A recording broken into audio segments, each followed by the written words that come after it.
Uma mesa redonda com o tema A Amergs e Academia, Espiritualidade na Formação Profissional. Convido o médico pediatra Dr. Paulo Rogério de Aguiar para coordenar o debate e para integrar a sala.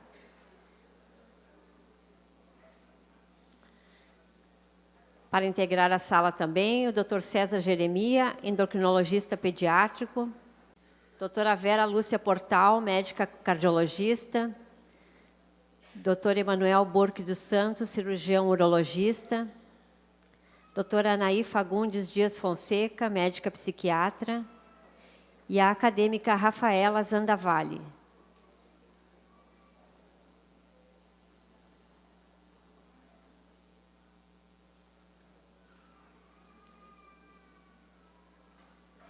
Com a palavra, Dr. Paulo.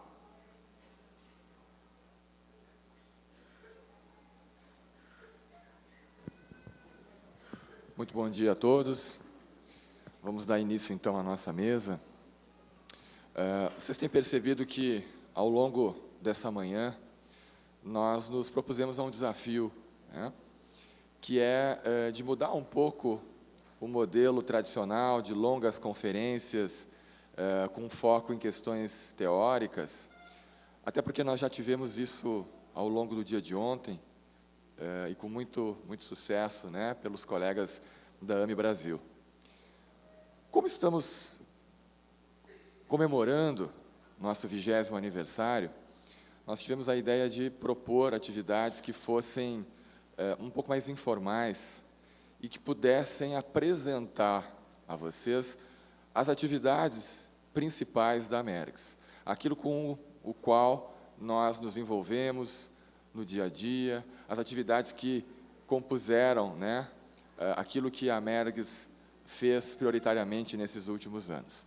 E com o foco nas pessoas, né, que a Amergs é feita de pessoas, de profissionais, seres humanos, né, e a ideia era que nós estivéssemos aqui mais de coração aberto, né, nos apresentando as atividades em que nos dedicamos, possibilitando que possamos falar em primeira pessoa, né, falando das nossas experiências, das nossas dificuldades, dos nossos receios, dos desafios.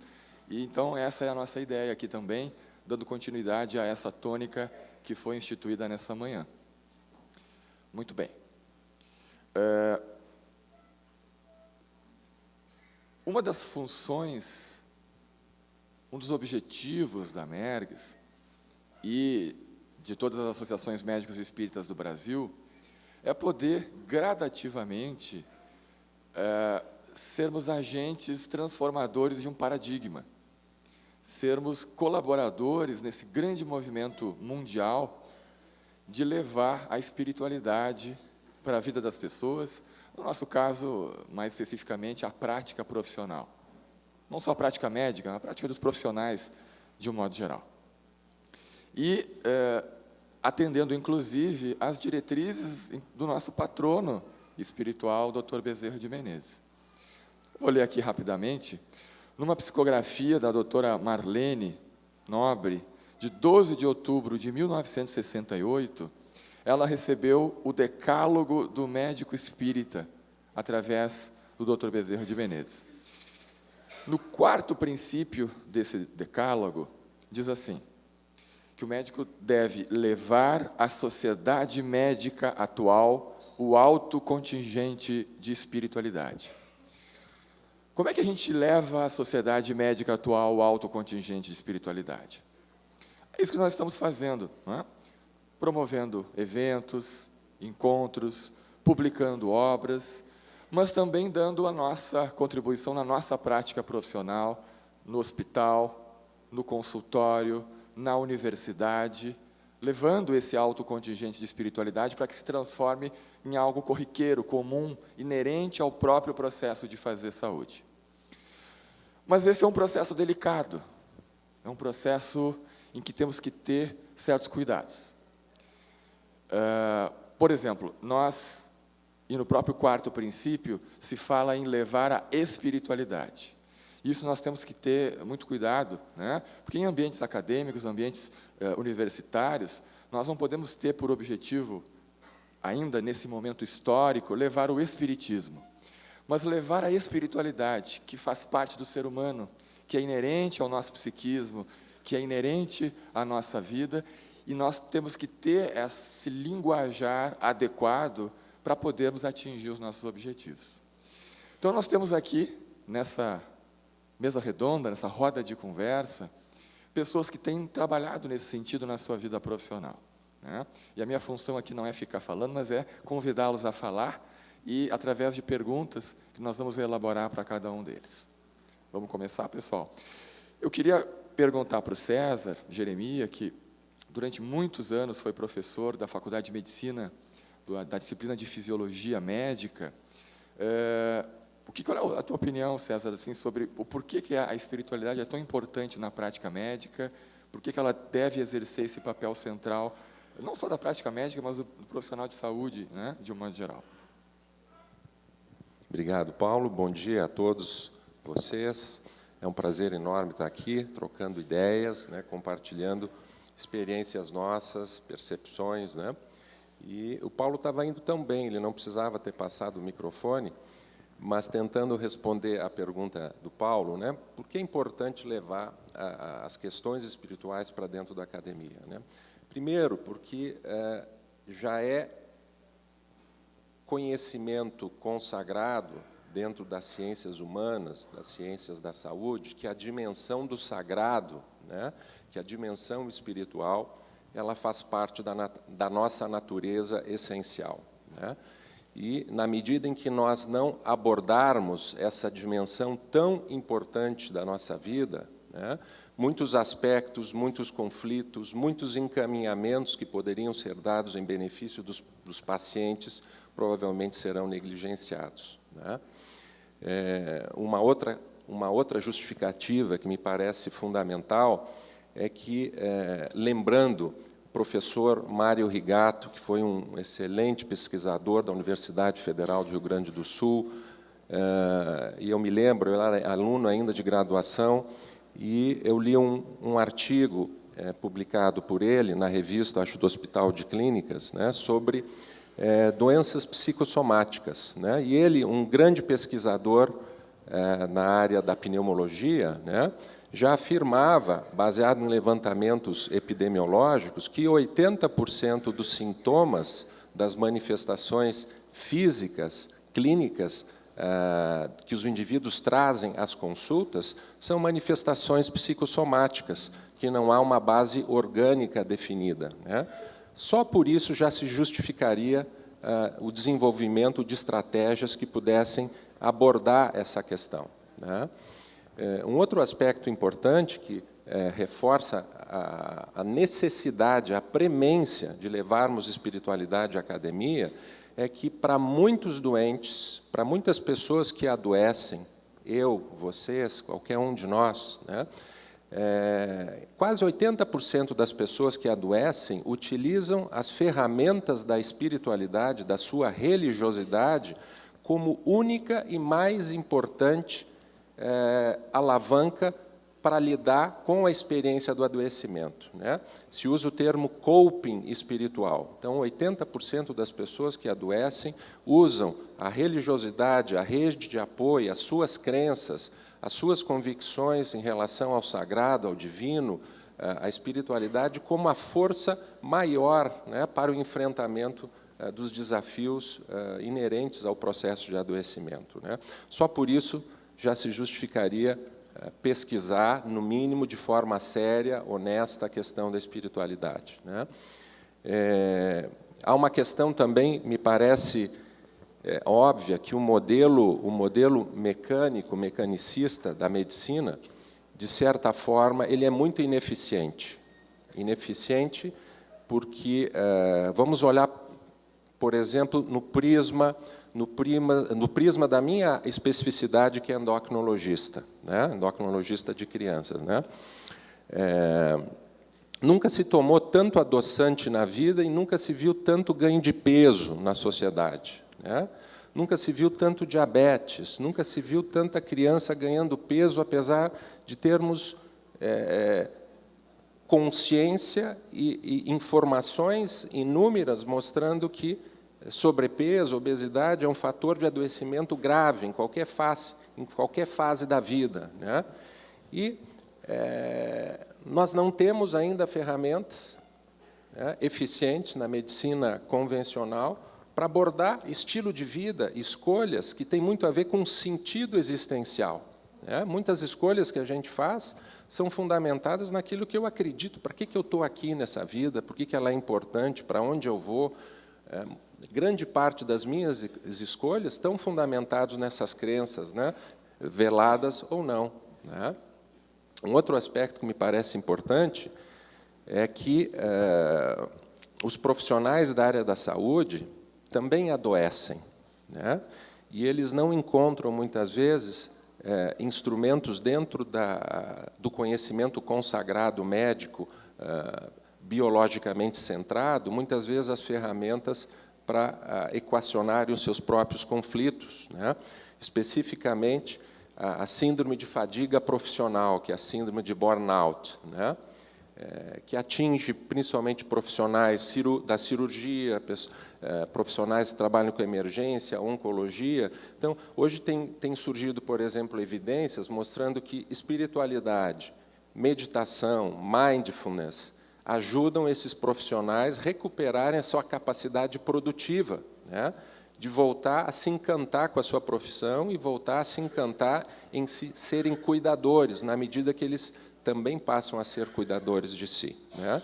Então, acho que são talvez os maiores argumentos que eu teria, fora a questão de que, se nós fizermos qualquer pesquisa rápida em bancos de dados científicos, né, e colocarmos lá espiritualidade e saúde, meditação e saúde, prece e saúde, né, nós vamos ficar sentado lendo pesquisas científicas sobre espiritualidade, e algumas dessas pesquisas com desenhos robustos, bem feitos, metodologicamente falando, nós vamos ficar anos sentados lendo a abundância de material que está sendo produzido, né, em grandes universidades, em grandes centros internacionais, sobre a questão da espiritualidade, né?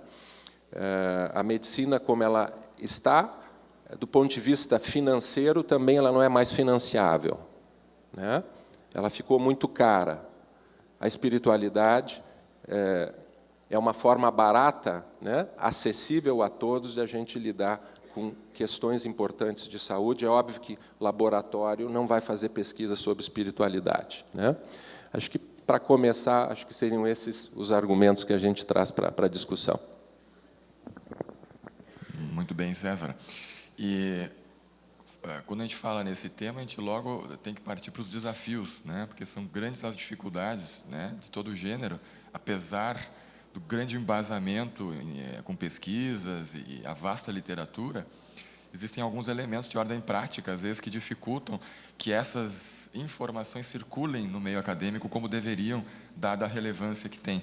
Então, eu queria falar com a doutora Vera, que é cardiologista, lá do Instituto de Cardiologia, que tem uma experiência no contato com residentes de cardiologia e de pós-graduação. Quais são esses desafios, né? E um deles eu queria ver a tua opinião sobre como é que está a receptividade disso, Vera. Como é que tu vê os teus alunos, o pessoal da cardiologia, o interesse deles numa área que é muito tecnológica, que dispõe de muitos recursos, que são encantadores para o médico jovem, né? Como é que está essa questão da busca da espiritualidade do paciente por parte do profissional? Bem, bom dia a todos. É um prazer estar aqui.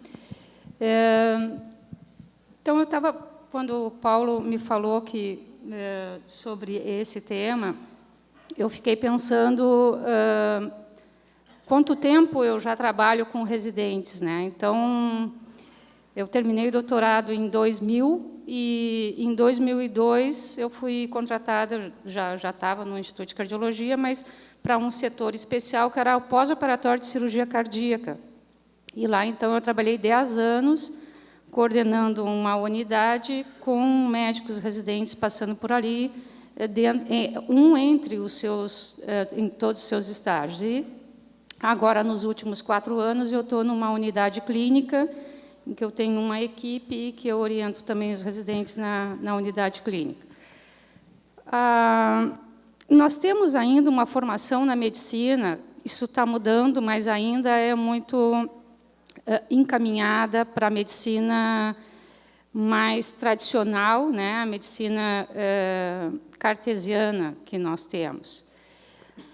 Pouco se fala ainda nas universidades a respeito da importância da espiritualidade na vida das pessoas.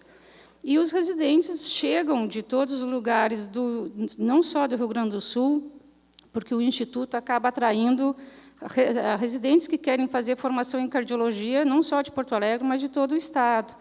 E agora também, com essa situação do Enem, tem muita gente de São Paulo, Minas, que acabam vindo fazer faculdade, aqui na Fundação principalmente, e acabam querendo fazer cardiologia lá no Instituto. Então, o que eu observo é que ainda, nesses jovens, essa ideia está muito fechada ainda. E é difícil fazer uma abordagem mais direcionada. O que eu tento trabalhar nas situações que surgem com as diferentes situações dos pacientes, pela gravidade dos casos, muitas vezes os pacientes terminais, né, que a gente não tem mais o que oferecer do ponto de vista não só de medicamento, mas de procedimento. A cardiologia hoje, vocês sabem, ela assim, são muitas opções de procedimento invasivos, mas que são salvadores de vida. E a gurizada, criada nesse meio tecnológico, eles querem gerar essa experiência tecnológica. Então, tu incluir um tema de espiritualidade num guri, numa guria, que querem fazer e ver o maior número de cateterismos, de angioplastias, de implante de desfibrilador e tal, é muito complicado. Mas, então, o que eu tento fazer é, quando tem casos mais complexos, trazer a importância do não julgamento, né, a importância da vida continuar, né, a importância de dar suporte psicológico, emocional para a família. Nós, como médicos, podemos dar suporte. Não é só o psicólogo e o psiquiatra que podem dar suporte psicológico. Nós também podemos fazer isso. Então, é mais ou menos assim. Não existe algo muito direcionado e eu vou pisando em ovos. Assim, à medida que vão me dando mais abertura, eu abro um pouco mais. À medida que eu vejo que o jovem é muito resistente, eu procuro, através de exemplos e do manejo dos casos do dia a dia, levar um pouco de espiritualidade para a formação deles. Muito bem.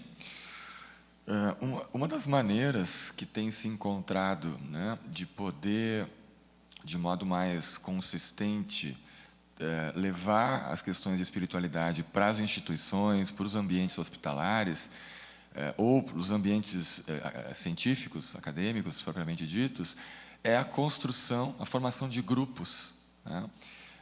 De grupos de pessoas que tenham esse interesse em comum, né?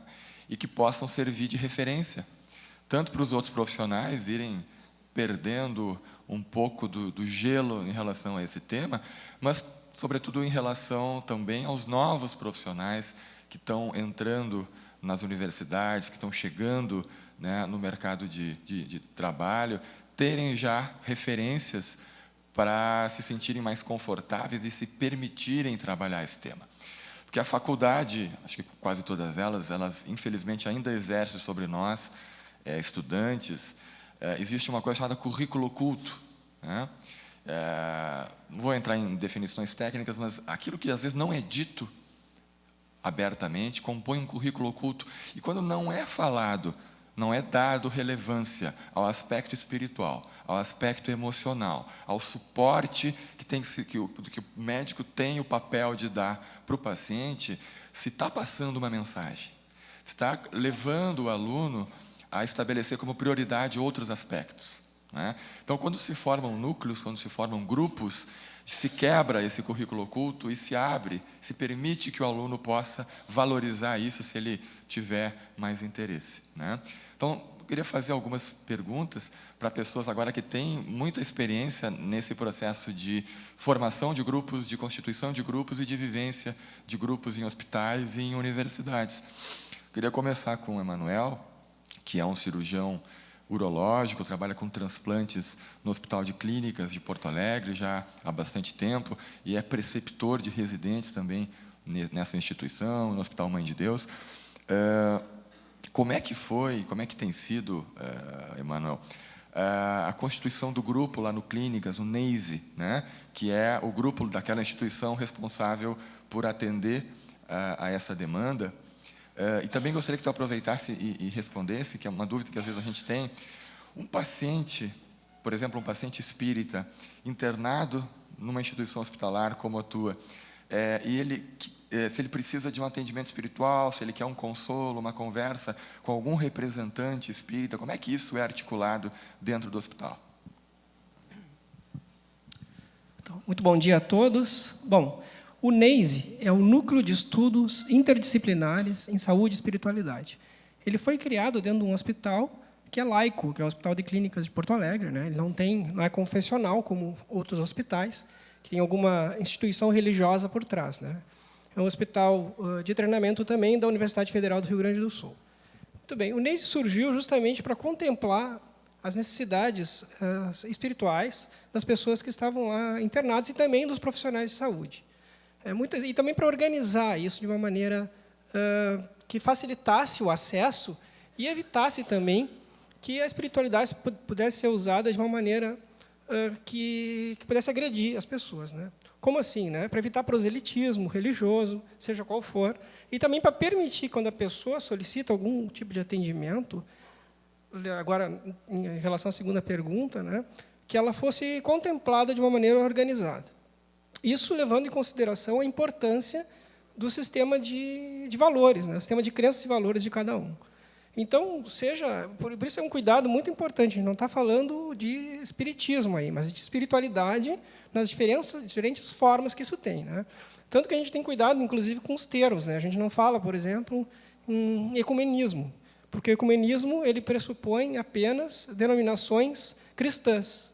A gente deixa de contemplar, por exemplo, muçulmanos, judeus, budistas, todos que não são cristãos. Então, a gente fala de diálogo interreligioso. Então, abrindo espaço para outras denominações. Então, se um espírita ou se um evangélico, alguém solicita isso, existe hoje um caminho dentro do hospital para que a pessoa receba o atendimento que acredita, que faz parte do seu sistema de crenças e valores, e de maneira a evitar que essa pessoa que vai dar assistência, por exemplo, um espírita ou um pastor evangélico, por exemplo, não tenha acesso às pessoas que não solicitaram aquilo. Porque, daqui a pouco, isso também pode ter um que a gente chama de coping negativo. Ele chegar a começar a migrar de leito em leito, distribuir panfletos e tal, e isso pode não...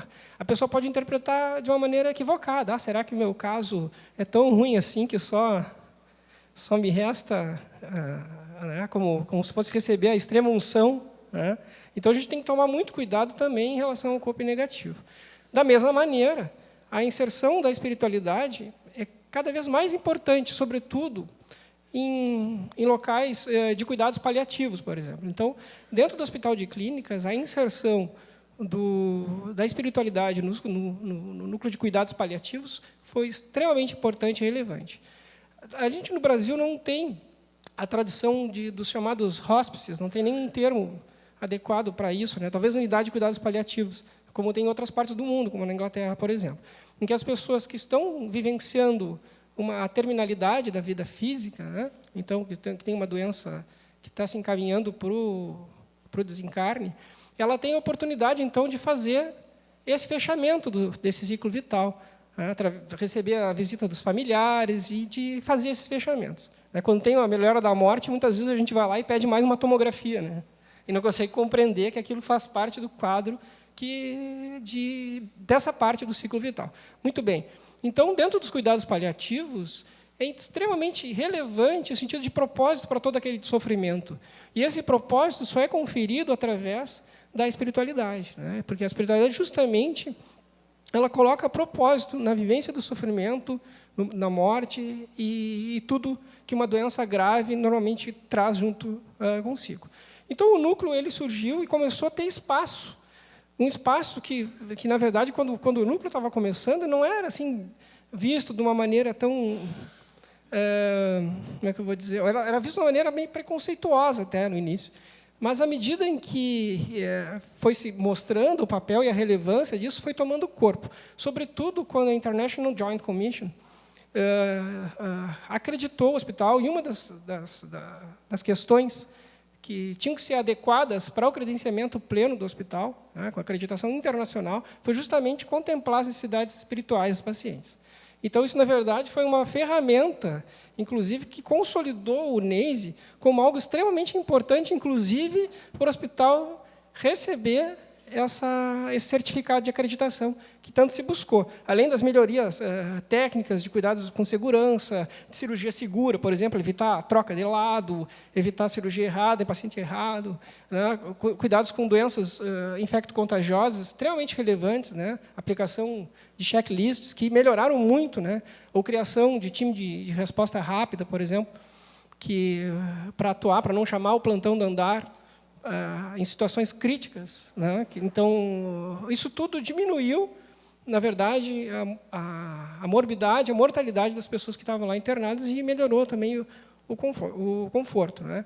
Então, a espiritualidade ela entrou nesse contexto, ela se inseriu nesse contexto perfeitamente e permitiu ao hospital, então, ser acreditado internacionalmente, permitiu que as pessoas tivessem suas necessidades espirituais contempladas e respeitadas, né, não sendo invadidas, né, por um sistema de crenças e valores que não necessariamente se adequassem àquelas pessoas, né, e permitiu, então, que também fossem criadas pesquisas dentro dessa área, né. Uma das corajosas enfermeiras que iniciaram o NACE, né, que foi a Luciana Desores, agora está terminando um doutorado dela em espiritualidade e saúde. Ela conseguiu convencer ainda uma academia muito cientificista, né, porque isso a gente tem que fazer a distinção aqui, eu acho um momento importante, entre ciência e cientificismo, né. Cientificismo é uma crença de que a ciência tem que ser necessariamente materialista, né, e que acaba tentando desqualificar outras ideias, relegando ao mundo do sobrenatural, porque a ciência se ocupa só do estudo do que está na natureza. Acontece que não existe nada sobrenatural, né, gente? Tudo está na natureza. Então, isso é uma forma de negar para não ter que investigar. E o NACE ele permitiu, inclusive, que isso entrasse em linhas de pesquisa que hoje estão se consolidando, né? Eu acho que é isso aí.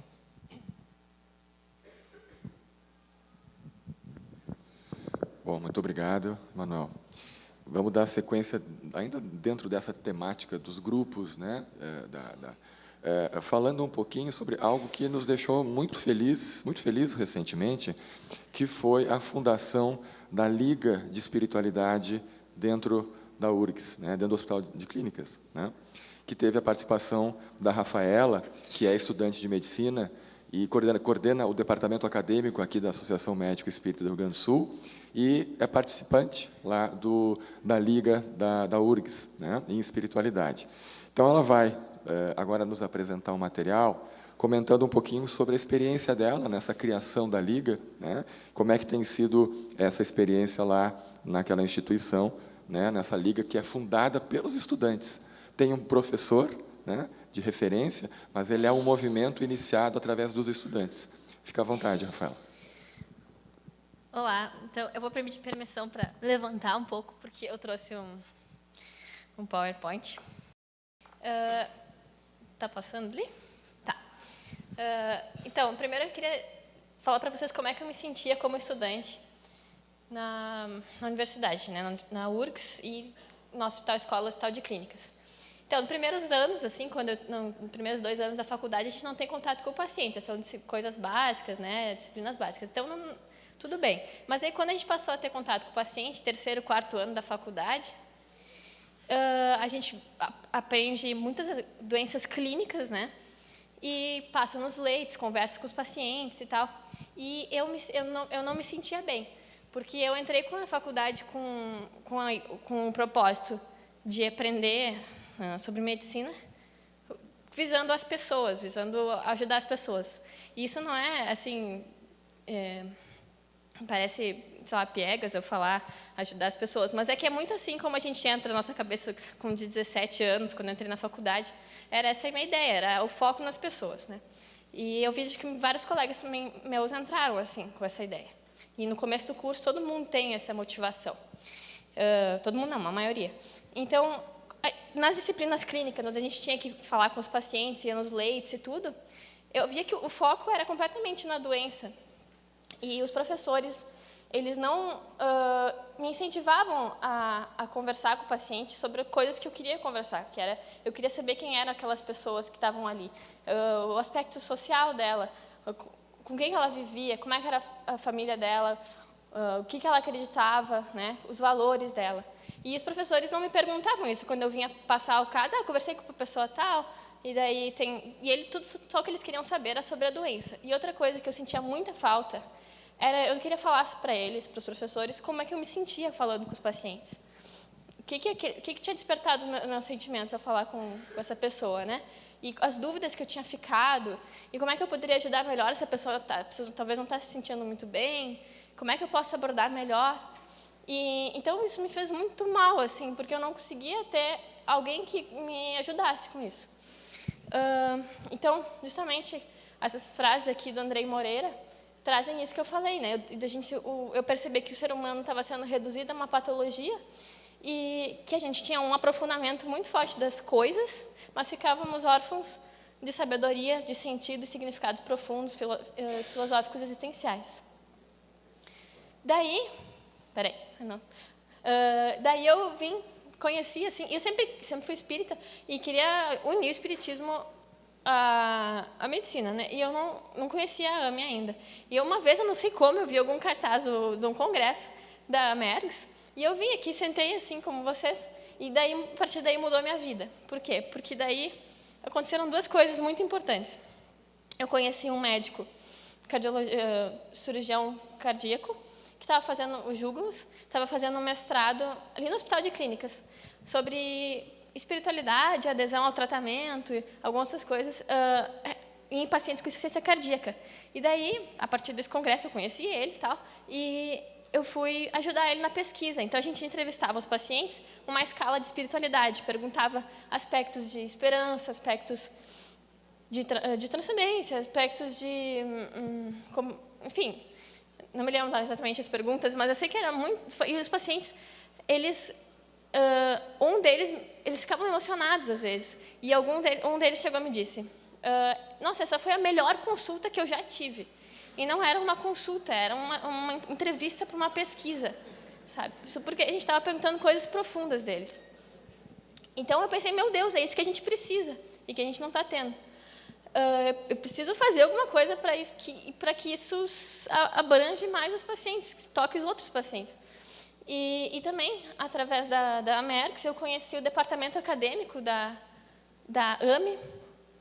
Nós temos várias AMEs no Brasil, e daí tem os congressos da AME, o MEDNESP e o CONDAME, que é o Congresso Médico Espírita dos Departamentos Acadêmicos. Ano passado eu fui no meu primeiro MEDNESP, e aqui tem os acadêmicos de todo o Brasil, lá no MEDNESP, né, acadêmicos espíritas, fazendo maioria é medicina, mas tem outros também da enfermagem, psicologia.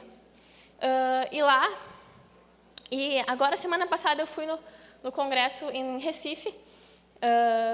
Então, assim, é um clima muito bom eu conhecer pessoas que pensam como eu, porque eu sempre me senti muito diferente dos outros na faculdade, né? E são pessoas que valorizam muito a humanização da medicina.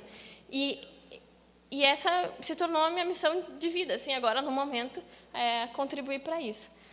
E eu, lá com eles, conversando, eu consegui ter ideia para criar uma liga de saúde e espiritualidade, que foi criada há 1 ano e meio atrás, quase 2 anos, na URGS. O que é uma liga? Assim, a gente tem liga de cardiologia, liga de psiquiatria, são grupos de estudos dos estudantes mesmo que se reúnem para estudar tal assunto. Então, a gente conseguiu criar a Liga de Saúde e Espiritualidade. E segundo a gente não tem uma real noção de quantas ligas tem no Brasil, tá? Mas o que eu tenho é esse dado aqui, de ter 19 ligas ao total, mas eu acho que tem mais. E, assim, a Liga não fala sobre espiritismo, né? Como o pessoal falou aqui, espiritualidade, a gente tem que, no ambiente acadêmico, tem que ter um sentido mais amplo, tá? Então, a definição que a gente usa da Cristina Puhalski de espiritualidade, essa definição, que é muito ligada a sentido da vida. Então, espiritualidade refere ao modo que as pessoas entendem o sentido e propósito em suas vidas. Pode ser afetada por doença ou perda, ser vivida de diferentes maneiras. Não apenas religião, mas natureza, arte, ciências humanas e pensamento racional. Alguns dizem que é Deus, outros dizem que é família, outros encontram na natureza. É algo muito pessoal para as pessoas. Essa professora é norte-americana e ela é uma das mais influentes no meio de saúde e espiritualidade.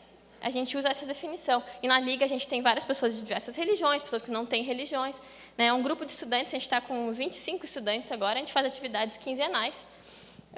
E a gente fala sobre o quê? É uma atividade voluntária, né? Eles participam porque querem. O grupo de estudos é num horário extra curricular, né? Todas as quartas-feiras, todas as quinzenais, 6h30, só para dizer que assim, é à noite, né? Então, tem pessoas da enfermagem, da medicina, da psicologia e da nutrição. A nossa Liga tem isso.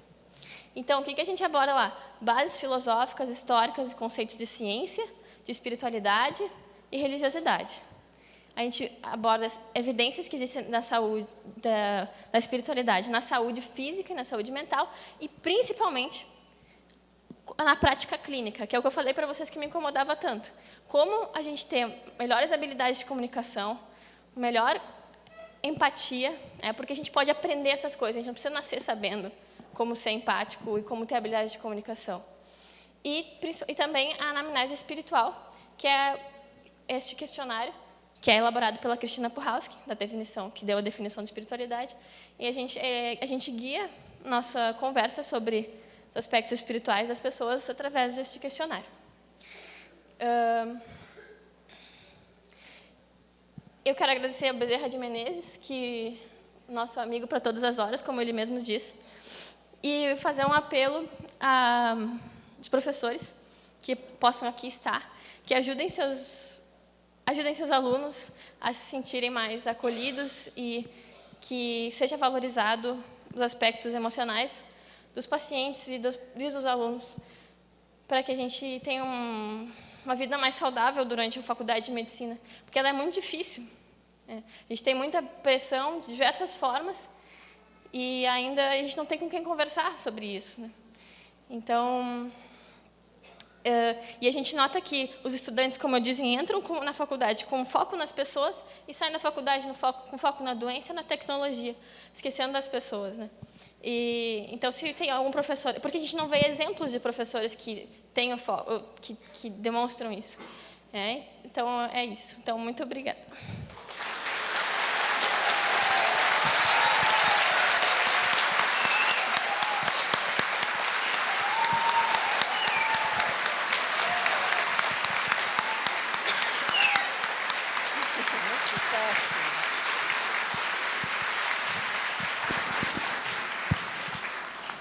Eu ia pedir uma salva de palmas, que bom que não foi preciso. Realmente a gente podia encerrar aqui, né? Um depoimento muito emocionante, né? E é um pouco da vivência, acho, de todos nós aqui na mesa, né? Bom, eu queria pedir que a Anaí continuasse falando um pouquinho sobre os grupos, né? A Anaí é psiquiatra e tem uma grande experiência na formação de grupos, né? A Anaí é uma formadora de grupos por natureza, né? Mas vamos falar dos grupos aqui que tratam de espiritualidade, né? Junto à Associação de Psiquiatria do Rio Grande do Sul, junto à Associação Mundial de Psiquiatria, na Universidade Federal de Ciências da Saúde, no curso de extensão, no Global Meeting, enfim, fica à vontade. Bom, vou ser rápida, só para falar assim, rapidamente para vocês o que está acontecendo, até porque agora vem o momento mais emocionante, que é o aniversário da Mergs e que a gente quer compartilhar com vocês. Essa última... Já estamos compartilhando todo esse tempo, mas aí é de coração mesmo, os corações unidos, agradecendo o Dr. Bezerra por essa oportunidade. Mas, então, só para juntar tudo que foi dito E a Rafaela, que vai ficar braba comigo, mas se estava aqui antes, eu chamei a nossa professorinha. Ela vai ficar braba porque a nossa professorinha tem meses, né? Do curso da Joana, a filha da Michele e do Alexandre. Mas a Rafaela, ela está representando, junto com todos os outros alunos que chegaram, né, Rafa, e que estão chegando, a força jovem, o futuro, porque nós sabemos todos que sim, a gente vai, a gente volta, uma hora nós estamos aqui, outra hora nós estamos no plano espiritual, mas aqui, se a nossa missão, como Jesus nos pediu, é trazer o reino de Deus para cá, então nós precisamos nos preocupar com as nossas gerações e ter ir com o fluxo da vida, esse movimento contínuo. Eu estava olhando a Rafa falar e me lembrando que há uns 30 anos atrás, quando eu estava na posição dela, eu quase abandonei a medicina e quase abandonei depois a psiquiatria, porque me decepcionei muito, né? Se vocês lembram que eu, aos 12 anos, dizia que eu queria ser médica da alma, enfim. E os mentores vão nos ajudando, vão nos colocando pessoas, porque como uma vez, enfim, ouvi de vários queridos amigos que Deus ajuda o homem através do próprio homem. Então, nós estamos aqui nesse momento e sempre, todo dia, nos ajudando a não nos perdermos no caminho e aproveitarmos essa vida, essa oportunidade preciosa dessa encarnação da melhor maneira possível. Então, dentro desse e foi chegando nos MEDNESPs, chegando nos colegas, que já também, por eles, por sua vez, já tinham sido ouvido, né, o chamado. E quem é que está chamando todos nós? Gente, vocês sabem, né? Quem nos chama há 2000 anos? É Jesus, né? Então, ele vai chamando e nós vamos ouvindo e vamos nos ajudando uns aos outros. É nesse clima que eu comecei a levar para a Associação de Psiquiatria do Rio Grande do Sul, que eu faço parte, eu sou parte da diretoria lá também. A gente tem uns ciclos internos, né, que é para colegas interdisciplinar, mas é basicamente os psiquiatras pensando temas de atualidade. E, como junguiana, né, hoje em dia, a gente vive o paradoxo, porque o Jung diz, né, tem que suportar os paradoxos, porque nós ainda estamos nessa dualidade ainda aqui, né? Enfim, faz parte da nossa experiência, o ego e o self, que a Sheila estava dizendo, que todos nós falamos muito nos cursos da Joana. Então, o que acontece? No momento em que a gente vai reconhecendo... reconhecendo em nós mesmos, ouvindo o chamado, essa voz interior, a gente vai tendo a paciência, a tolerância e o respeito de chegar nas pessoas, de não pré-julgar, porque quem somos nós, né, para julgar? Não julgueis para não ser julgado, né? E não ficar nessa do ego, que tudo bem, ele precisa discriminar as coisas, saber o que eu estou fazendo aqui, enfim... Mas, ao mesmo tempo, nós precisamos estar com essa conexão interior ativa. Então, claro, eu também senti como a Rafa, também fui aluna do Clínicas, da URGS, e também me decepcionei, mas também achei pessoas, e que hoje, mais velha, né, que a velhice, o Durgante está aí para dizer, estudar traz sabedoria, né? Eu posso olhar para trás e ver que em muitos desses colegas, que eu estava querendo, inclusive, abandonar a psiquiatria, mas em muitos deles está ali a essência. Por quê? Porque a espiritualidade é uma dimensão do humano, ela está em todos nós. Né? Perguntaram para o Jung, eu sempre digo para vocês verem no YouTube o filmezinho, porque é o Jung idoso, no Face to Face, é o filmezinho no YouTube, e é o Jung velhinho assim falando, e perguntam para ele se ele acredita em Deus. Do you believe in God? E ele fica assim, ele tem uma reação believe, acreditar. I don't believe, I know. Eu não acredito, eu sei.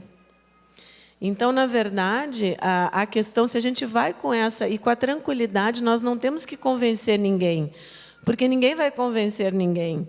Nós temos que, eu gosto de dizer, a Leia está aqui também da Fergus, nossos queridos, que a gente também, a Mergs tem uma parceria com a Fergus e várias outras instituições, inclusive o Ministério Público, e nós temos o Movimento pela Paz, CEPET Araju, que a gente fala de contágio de alma para alma.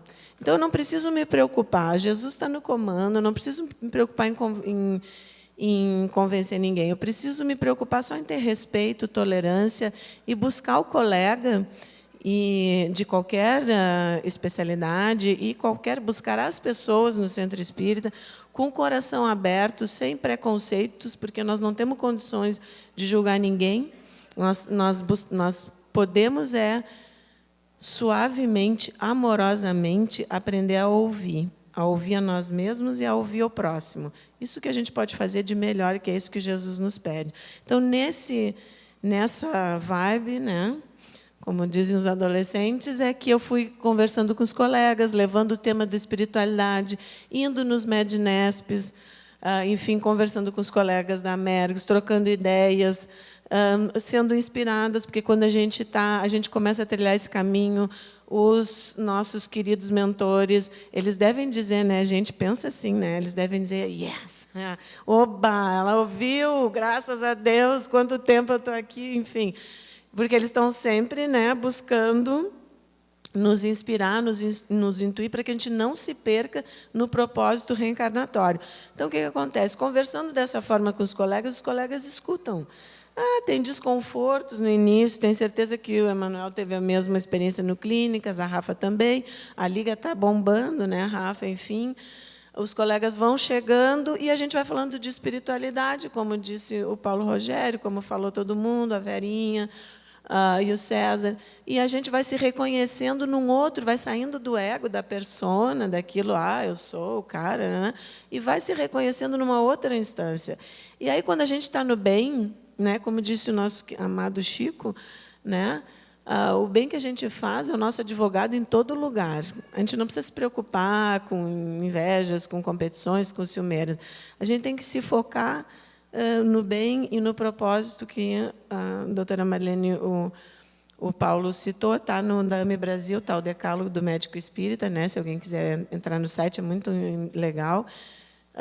É isso aí, é que Jesus nos chamou e a gente tem que, todos nós, não se esqueçam, né? Mesmo quem não tem formalmente, né, enfim, a profissão, todos nós somos médicos, todos nós somos, ao mesmo tempo, doentes, enfim, da alma, porque a gente ainda está aprendendo, senão o nosso mundo não seria mais de provas e expiações, mas, ao mesmo tempo, todos nós temos o curador em nós, porque Jesus disse, né, tudo que eu faço, vocês podem fazer também. Então, na verdade, nesse contexto, a gente foi formando, Paulo Rogério, outros colegas, o Leandro, que estava aqui, eu, Paulo Rogério e Leandro, estamos na coordenação do Núcleo de Psiquiatria e Espiritualidade, que a gente conseguiu fazer na Associação de Psiquiatria do Rio Grande do Sul, e que eu tenho o prazer de ser meu colega, o atual presidente, que é o Flávio Chance, e o lema dele é tradição e renovação. A mesma coisa, tradição e inovação, inovação. Então, esse paradoxo. E, enfim, todos os colegas sabem que eu sou espírita, mas o NUP é aberto, tem inclusive ateus, justamente para estudar essa questão do humano, porque é para estudar as pesquisas na área, né, que já tem, como todo mundo disse, o César também. E nessa questão dos vários, tem colegas que não são espíritas, são outras profissões religiosas, enfim, mas vários de nós espíritas profissionais, e eu sei com todos vocês, a gente fica dando ideias, né? Então, nos juntamos, o Alexandre Moreira Almeida, que no momento coordena, eu estou com ele na Associação Brasileira de Psiquiatria também, temos uma comissão de estudos e pesquisas em espiritualidade e saúde mental. E a Associação Mundial de Psiquiatria, também estou com o Alexander lá, e colegas do mundo inteiro, estudando os temas de espiritualidade e saúde mental. E conseguimos já fazer aqui, acho que muitos de vocês devem ter ido, no primeiro simpósio de espiritualidade na prática clínica, isso pela Associação de Psiquiatria, não pela Mergs, e que foi um sucesso. Foi no Teatro Dam Higgs, teve lista de espera. Temos o prazer de dizer que vamos já fazer o segundo no ano que vem, em março. E também fizemos, todo mundo ajudou, vários nós da Merckx também estavam envolvidos, no primeiro encontro mundial, global, de espiritualidade e saúde mental, que foi dentro do Congresso Brasileiro de Psiquiatria, em Floripa, em novembro passado, e que o Congresso Brasileiro reúne 6 mil, é o terceiro, eu acho, maior congresso do mundo. Psiquiatras, psicólogos, pessoas interessadas e profissionais interessados em saúde. E aí tem prazer também de dizer para vocês, porque não é nós, é a espiritualidade nos ajudando, que esse ano nós vamos fazer o segundo encontro global na África do Sul, e o ano que vem, provavelmente, vai ser o terceiro encontro global em Berlim, na Alemanha. E vários dos pesquisadores da AMI Brasil, da Merckx, vão estar presentes, e todos os mentores, com certeza, porque sem eles nós não faríamos nada. Então, é juntar, acreditar e juntar as pessoas. É isso aí.